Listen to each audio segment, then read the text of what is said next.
السلام عليكم طلاب، إن شاء الله عندنا محاضرة جديدة بالفصل العاشر. طبعا هاي من المحاضرات الأخيرة بالفصل، وقتنا إن شاء الله حدود المحاضرتين يعني أو بالزايد 3 ينختم الفصل. تمام. طبعا مقارنة مرض من المحاضرة السابقة اللي هو السنيزنج. زين، منطقكم يعني قد حتى نص ثقيل المحاضرة، يعني شوي أخذنا يعني صفحتين مليانة تقريبا. أخذنا المحاضرة السابقة اللي هي الأولفاكتوري سينس، اللي هي النويز، قلنا بها سميل ريسبتورز، واخذنا الهيلث اوف olfactory sense، واخذنا الساينسز والانفلاميشن اوف ساينسز. بقى لنا مرض هم بالأولفاكتوري هو سنيزنج، اللي هو او مو مرض، عفوا يعني مو مرض، هو انما يعني في الحالة بالجهاز التنفسي هو العطاس. العطاس مو مرض يعني واحد اذا عطس قبل مريض طبعا لا، لكن هي في الحالة متعلقة بحاسة الشم، اللي هي sneezing العطاس. It's happened by air explosion from the internal environment by nose. يحدث نتيجة انفجار الهواء. explosion إذا تيجي ترجمها ترجمة حرفية معناها explosion، معناها انفجار. اكسبلوجن هنا مو معناها يعني بمعنى هذا الانفجار، لا، انه الهواء دا يندفع من مكانه، دا يطلع من الجسم، من الانترنال انفايرمنت، يعني من البيئة الداخلية مال الجسم، زين، عن طريق الخشن. and it causes cleaning of respiratory tracts. ليش يصير السنيزنج؟ دا تنظف القناة التنفسية. هاي القناة التنفسية آلاف الغبار، جزيئات الغبار، بكتيريا وفيروسات تدخل بالقناة التنفسية عن طريق هذا العطاس. هاي كمية الدفء القوية راح تخليها تطلع من القناة التنفسية. It's also a symptom of some cold diseases. والعطاس يعني إذا واحد مثلا عطس مرة مرتين قابل مريض لا، لكن إذا يكون بحالة مزمنة أو هذا ممكن يكون symptom على يعني مرض. شنو هو cold diseases؟ حالات البرد، نزلات البرد، ممكن واحد يعطس. زين. sneezing individual، الأشخاص اللي من يعطسون يعني must close the mouth and nose، لازم يسدون خشمهم وحلقهم. ليش؟ with handkerchief، مع مناديل، or forearm، أو يخلون يعني الفور ارم مالتهم على حلقهم أو على خشمهم to prevent spreading disease، حتى يمنعون انتشار الأمراض. لأن هذا واحد من يعطس من يقح هو راح يطلع ويا رذاذ، يعني العفو احنا نسميه يعني بالمصطلح العام نسميه يعني اللعاب، أو يعني هذا يطلع من الفم، فممكن ينتقل لغير شخص هذا المرض. فلذلك لازم واحد يستخدم الهاند كارتشيف اللي هي المناديل اللي نسميه كلينكس. In aided sneezing, it's happened by air explosion from the internal environment by nose. يحدث نتيجة انفجار، happens معناها يحدث، by air explosion نتيجة أو بواسطة انفجار الهواء من internal environment، from معناها من البيئة الداخلية، by nose عن طريق الخشم. شي يسوي لنا causes يسبب cleaning of respiratory tracts، تنظيف القناة التنفسية. It's also symptom of some cold diseases، كذلك هو عرض لبعض الأمراض، النزلات البرد يعني. sneezing individual، أشخاص اللي يعطسون must close the mouth and nose، لازم يسدون حلقهم وخشمهم with handkerchief، مع مناديل، or forearm، أو ويا forearm مالتهم. تتذكرون arm forearm؟ ها طلاب تتذكروها؟ من يا العظام موجودة بالفور من يتذكر؟ أردكم تكتبون بالكومنتس منو الأعضاء، من هي العظام الموجودة بالفور to prevent spreading disease، حتى يمنع انتشار الأمراض. احنا كملنا نهائيا olfactory sense. راح نجي ناخذ الفيجن سنس. الفيجن سنس اللي هي حاسة البصر، اللي هي الفيجن سنس. حاسة البصر راح ناخذ عليها اليوم هاي الصفحات، يعني ترى بسيطة، لا شوفوها هواية، ترى هاي 4 أسطر، وهاي يعني 6-7 أسطر، وهاي 4 أسطر. والفيجن أنا راح أسوي، ترى صدقوني بالمدرسة راح تاخذون محاضرة واحدة. الفيجن كليته بالمدرسة إذا مو نص محاضرة. زين، الفيجن كليته يعني درس واحد أقصد. زين، راح تاخذون الفيجن كليته، لأن هو الفصل العاشر، يعني حسب شو نقول التقسيم بالمدرسة عليه 4 محاضرات، على كل حاسة فصل تقريبا، على كل حاسة درس تقريبا. فأنا راح أسوي لكم إياها لو على محاضرتين لو على 3، فلا تشوفوها صعبة، ويعني أنا هذا كل يعني ما أقدر أقسمها بعد. لأن المادة ما راح تصير مرتبطة. إذا أجي الآية أقسمها بعد أسويها 4 محاضرات تنظلون ما تنفعون. ليش؟ لأنه أولا المحاضرات مو دائما راح تشوفوها متسلسلة. يعني مو أنت 4 محاضرات عندك راح تجي تشوفها بوقت واحد، لا، راح تشوف اليوم محاضرة ورا 3 أيام محاضرة ثانية ورا 3 أيام محاضرة ثالثة. ما راح يصير عندك ربط بالمواضيع، ما راح تقدر تستنتج المواضيع شنو عندك صارت. أوكي. فنجي على الفيجن سنس اللي هي الآي. The eye helps the human to recognize the world around us. العين تساعد الإنسان على التعرف على العالم من حوله. Recognize معناها التعرف. Recognition تعريف. أوكي، يعني مو define، لا، يعني recognition لما يقول لك يعني recognize this أو هذا، يعني تتعرف على فشي. أوكي. By the help of eyes we can separate night and day, near and far, and a lot of things which adapt the human to the environment. وبمساعدة العين نستطيع التمييز بين الليل والنهار اللي هو night and day. day معناها النهار يعني، القريب والبعيد، near قريب، far بعيد، and a lot of things الكثير من الأشياء which adapt التي تكيف أو تجعل الإنسان يتكيف مع الانفايرمنت، مع البيئة. Without sense of sight the life would be difficult. وبدون حاسة البصر تصبح الحياة صعبة. أكيد يعني أكيد. وهذا هو التشريح العين. هذه هي الصورة مال تشريح العين، راح نجي نقراها بالتفاصيل. يعني هو يعني حاسة أكثر حاسة الكتاب متعمق بيها هي البصر، وراها الإير، حاسة السمع يعني الهيرنج. أكثر حاسة هي متعمق بيها، بس أكثر وحدة هي العين. وهم يعني الإير هم متعمق بيها بس لكن مو كلش، مو مثل العين يعني. نرجع على الفيجن سنس. طبعا في الانترودكشن ما بيها فشي بسيط يعني. The eye helps the human. العين تساعد الإنسان to recognize the world around us. للتعرف على العالم من حوله. By the help of eyes بمساعدة العين we can separate نقدر نميز ونفصل بين النايت and day الليل والنهار، near and far القريب والبعيد، and a lot of things which adapt the human to the environment والكثير من الأشياء التي تجعل الإنسان يتكيف. adaptation زين، يعني التكييف، يعني واحد يتأقلم ويا البيئة. Without sense of sight بدون حاسة البصر the life would be difficult حياته تكون صعبة. نيجي هسه نقرأ structure of eye. احنا هذا الحكي راح نبدأ مهم. زين، هذا المقطعين راح نيجي عليها مهمات. تركيب العين. طلاب هذا ترى كليته موضوع واحد. structure of eye هذا كل موضوع واحد، لكن انا الصفحة ما تكفيني، خليت لكم هاي الصورة وخليت لكم هنا هاي الصور فصارت يعني على صفحتين، لكن هذا بالكتاب هو ترى موضوع واحد structure of eye، وانا سويت لكم يعني قسمته حتى يسهل عليكم حفظه وفهمه. نجي eye is a spherical structure and slightly flat at the anterior part. العين عبارة عن يعني تركيب كروي أو بنيتها كروية ومسطحة قليلا بالجزء الأمامي. تشوفون الآي بالجزء الأمامي شلونها؟ نوعا ما شوي أكثر التسطح بالموضع يعني. أوكي، بالانتيريور بارت. الانتيريور بارت شنو مرادف انتيريور؟ من يعرف مرادف انتيريور؟ تقدر تقول فرونت، يعني بالجزء الأمامي فرونت.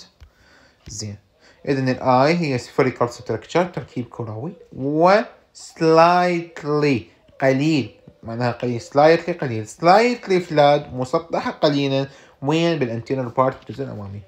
Its diameter is not more than 3 cm ولا يزيد قطرها عن 3 cm. Eye is located inside a special cavity called eye orbit in the frontal bone. وين مكان العين؟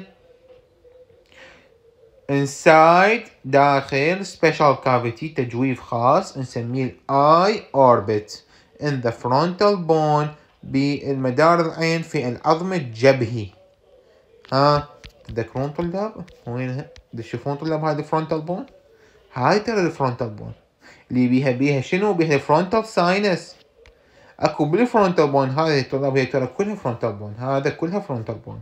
بالفرونتال بون اكو في التجويف دائري نسميه الاوربت. يعني اذا العين يعني لا سمح الله واحد عينه انقلعت او عينه ما موجوده، الحفرة اللي مكانها يسموها الأوربت. الحفرة المكانها يسموها أوربت. الأوربت وين موجودة؟ موجودة بالفرونتال بون. لا بعيد طبعا، ناخذ لكم صورة أحسن. على كل حال مو بالمحاضرة الجاية خليكم إياها.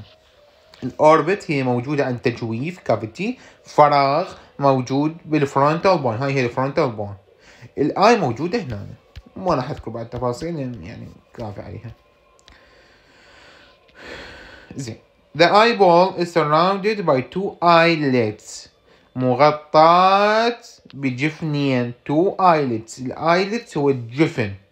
which are covered with tiny flexible moistly membrane. يغطي هذا جزء يعني يغطي هاي الجفن غشاء صغير مرن ورطب.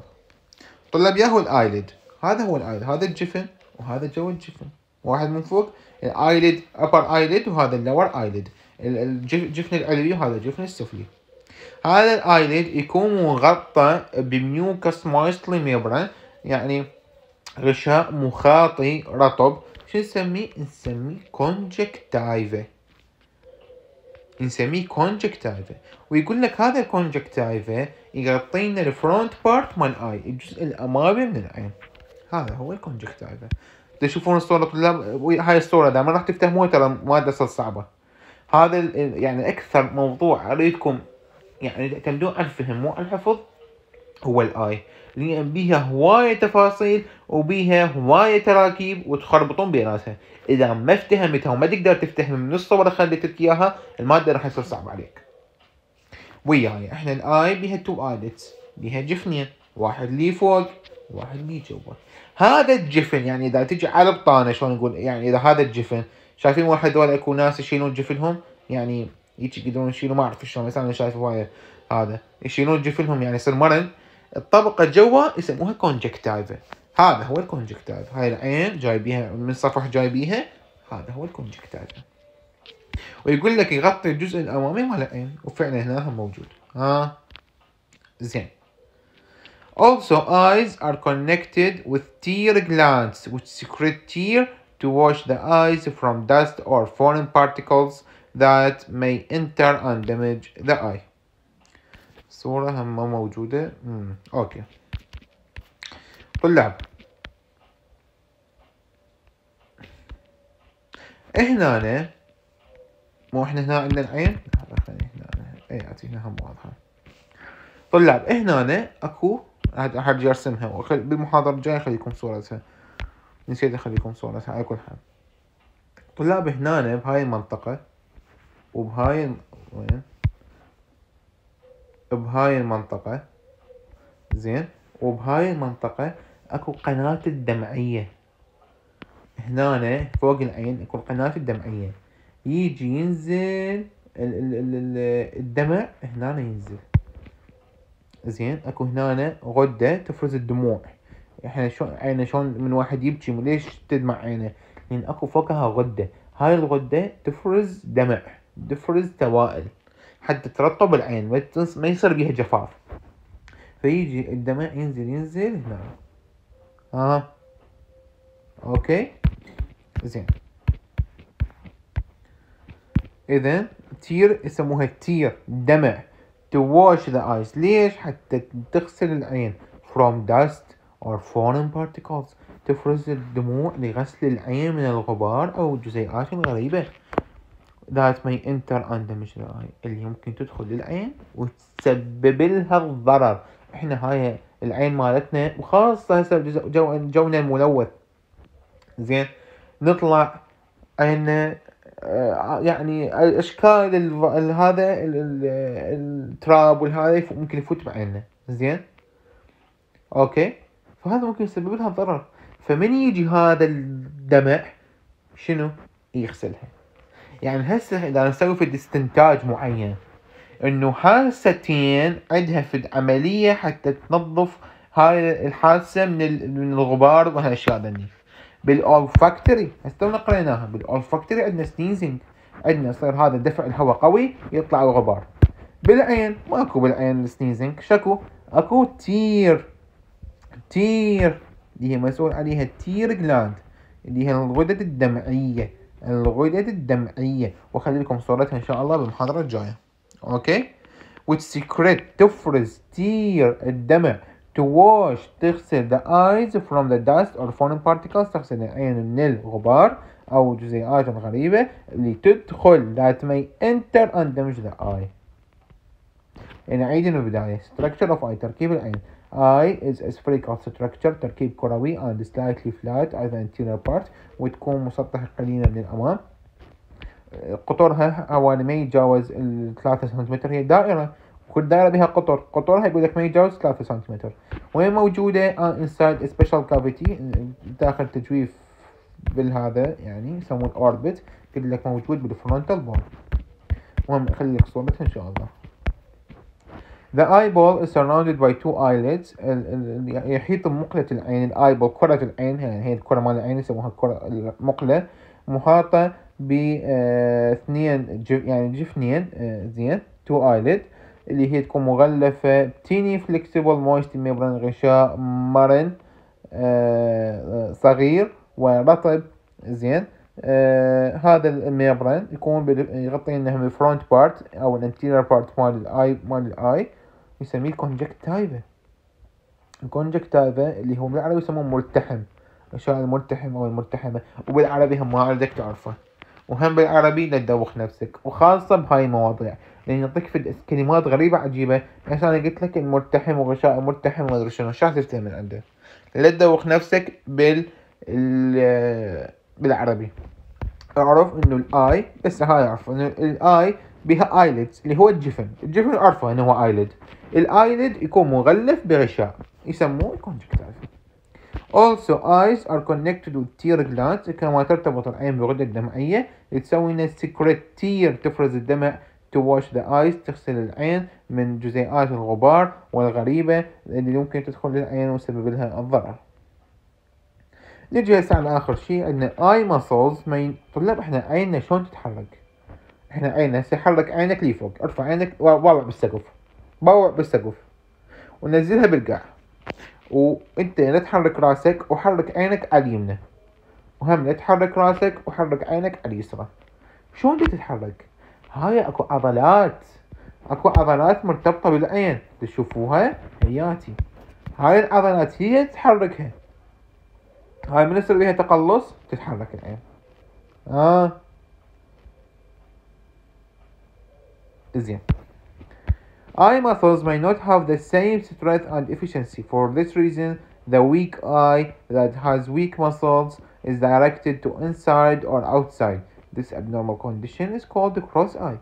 قد لا تكون عضلات العين نفس القوة strength and efficiency كفاءة. For this reason لهذا السبب the weak eye العين الضعيفة that has weak muscle اللي عندها ضعف العضلات ممكن تكون متجهة إلى داخل أو الخارج. شايفين الناس مالكم يعني هواي أشخاص عينهم بها في المشكلة باوعها، يعني ما يركز العيون الثلاثة ما يركز عليك. مثلا تشوف وحدة تباوع عليك، وحدة منا، وحدة جوا، وحدة فوق. هاي أكو مشكلة بعضلات العين.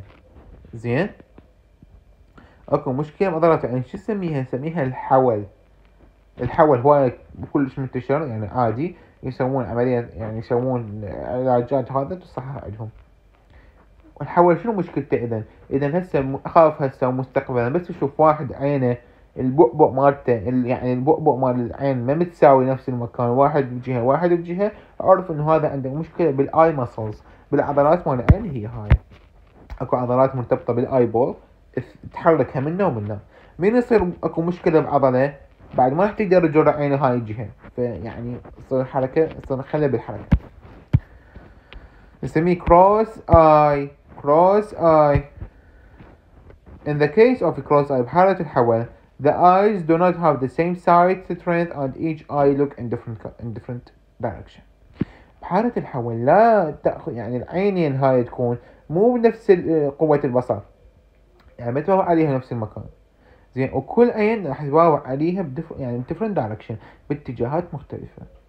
إذا eye muscles may not have the same strength or efficiency، ما تكون عندهم نفس القوة والكفاءة. لذلك هذا السبب الويك اي عين الضعيفة اللي عندها عضلات ضعيفة تكون دايركتد متجهة اما لانسايد او الاوتسايد للداخل او الخارج. هاي الابنورمال كونديشن الحالة يعني الغير طبيعية. الابنورمال نورمال طبيعي، ابنورمال غير طبيعي، نسميها الكروس اي الحول. بحالة الحول راح نشوف انه الايز do not have the same side strength، ما عندها نفس الكفاءة بنفس المكان. يعني راح تشوف انه كل عين directed او look in different directions باتجاهات مختلفة. طلاب إلى حد هنا انتهت المحاضرة. قرأنا بها ببداية السنيزنج على الفاكتوري، تكملة الفاكتوري. أخذنا مقدمة على الفيجن سنس، وأخذنا structure of eye. هذا المقطع ضبطوه حتى من نبدي المقطع الجاي. المقطع الجاي أصعب، المقطع الجاي أصعب، فضبطوا هذا حتى بالتسلسل إن شاء الله. أعرف شنو الكونجكتيفا، أعرف شنو الأوربت، أعرف شنو التير جلاند، أعرف شنو الكروس آي. شكرا جزيلا.